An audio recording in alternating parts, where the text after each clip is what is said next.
If you miss the meaning and purpose of life, you'll find in the end that your life was worthless. This is a series called Christianity 101. It is an introduction into the essentials of the Christian faith. Who is God? How do we come to know Him? What is the meaning and purpose of life? Why is there so much evil in the world? How are we supposed to live? And so much more will be explored in this series. To begin, it is vital to understand that there is only one God who truly exists, the God of the Bible.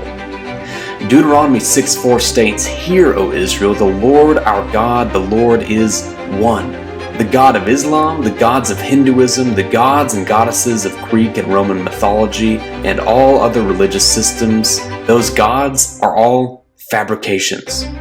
Paul the Apostle writes in 1 Corinthians 8:4, "An idol has no real existence, and that there is no God but one." Monotheism, the belief in one God, is the only way. Christianity is fundamentally monotheistic because God is truly one. Genesis 1:1 states, "In the beginning, God." The Bible presents God as independent. He is the one and only who has always been. He is eternal and uncreated. He is not lonely, nor is he lovesick, nor is he lacking. God is sufficient in and of himself. Yahweh, the covenant God, presents himself to Moses and the Hebrew people as I am. God said to Moses, "I am who I am." And he said, "Say this to the people of Israel, I am has sent me to you." Exodus 3:14. God revealing himself as I am communicates his aseity, meaning his self-existence and independence from creation. You and I are created beings dependent on the working of God for our existence and literally every step and breath that we take. But the triune God, the one true God, simply is. He is the uncaused cause, self-sufficient. But what is God like? Though he is independent, God lovingly chooses to reveal himself to mankind. Exodus 34 states, the Lord, a God merciful and gracious, slow to anger, and abounding in steadfast love and faithfulness, keeping steadfast love for thousands, forgiving iniquity and transgression and sin, but who will by no means clear the guilty, visiting the iniquity of the fathers on the children and the children's children, to the third and the fourth generation. Wow. The Lord, according to this, is not the deist conception of God as simply a creator who left the scene, winding up the watch and exiting the room. No, the Lord is intimately involved in his creation. In general, God's attributes can be categorized as communicable or incommunicable. The communicable attributes are those characteristics that we as mere creatures can share or reflect, such as love, justice, and truthfulness. The incommunicable attributes are those that we cannot share in, such as eternality, omnipotence, or the fact that God is all-powerful, and self-existence. Taking the attributes of God into consideration, it is important to recognize a pattern in all this. God is both transcendent and immanent. In other words, God's transcendence means he is separate from, independent of, and above his creation. He is holy, which means he is in a class of his own. At the same time, he is immanent or present in creation. He is not to be confused with the creation, meaning he's not you, nor is he me. He is not the trees, he's not the sky, the sun, nor is he the spoon in your kitchen drawer. But he does actively govern all things, and events unfold by the powerful working of his hand. The Lord has revealed himself perfectly in his Son, Jesus Christ, who is also fully divine, so that we might receive the forgiveness of our sins necessary to know God and have eternal life. God is independent, and he is also near. So summing up what we have looked at so far, God is one and God is amazing. And God is also triune. Pastor Keith Foskey, in his book God in Three Persons, states that There is one being that is God. Within the being of God, there exists three persons: the Father, the Son, and the Holy Spirit. These three persons are all equal and eternal. So, the God of the Bible, the one and only God who truly exists, creator of the universe, exists eternally in three persons. God the Father is the first person of the Trinity, God the Son is the second, and the Holy Spirit the third.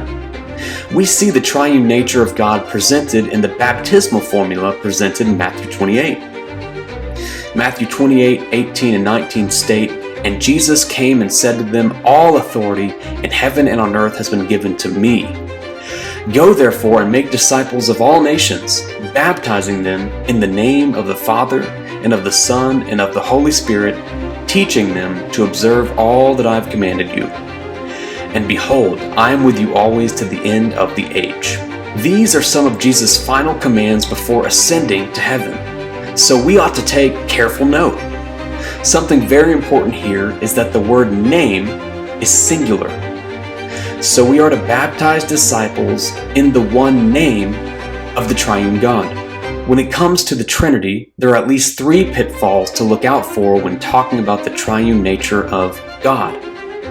Pitfall number one is to deny the oneness of God. To deny the oneness of God would be to embrace polytheism, or the idea that there are multiple gods. And this would be terribly wrong according to the Bible. There are not three gods. There is truly one God. Pitfall number two is to deny the divinity of Jesus or the Holy Spirit, and this would embrace a form of subordinationism, the idea that the Son or the Spirit have a lesser nature than the Father. It would also possibly embrace the ancient heresy of Arianism, which was the denial of Jesus being truly divine. The third pitfall is to deny the distinctions of the persons. The distinctions of the persons of the Trinity, the Father, the Son, and the Spirit, is to say that truly the Father is not the Son, and the Son is not the Spirit, nor is the Spirit the Father. To deny the distinctions of the persons would be to embrace the false teaching of modalism or Sabellianism, named after the 3rd century priest and theologian Sabellius. Modalism goes something like an actor on a stage wearing a mask. In one scene, the actor plays a father. In the next scene, he plays the role of a son or the son. And in the final act, he plays the role of a ghost. 3 different costumes or masks. Essentially, modalism denies the reality of 3 persons and argues that God is merely one person, rather than God being one being or substance in 3 distinct persons. Modalism argues more for God having 3 different manifestations. This is terribly false and will spiritually wreck you. God is truly one, existing eternally in 3 co-equal persons. The reality that the God of Scripture is triune is a glorious reality, and it's clearly presented in the Bible. Christians embrace this truth joyfully in faith, even though it is wonderfully mysterious at the same time. We ought to expect some mystery because, after all, we are speaking about the God of the universe. So, taking all these truths into consideration, who is God?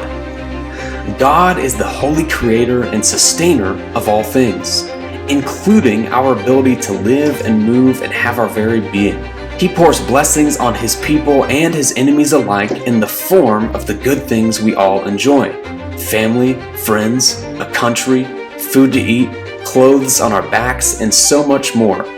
The triune God is just, truthful, loving, compassionate, and merciful, and yet he will not let sin or rebellion against him ultimately go unpunished. This is where the Father's eternal plan to send his Son into the world on our behalf comes in, seen in an upcoming video.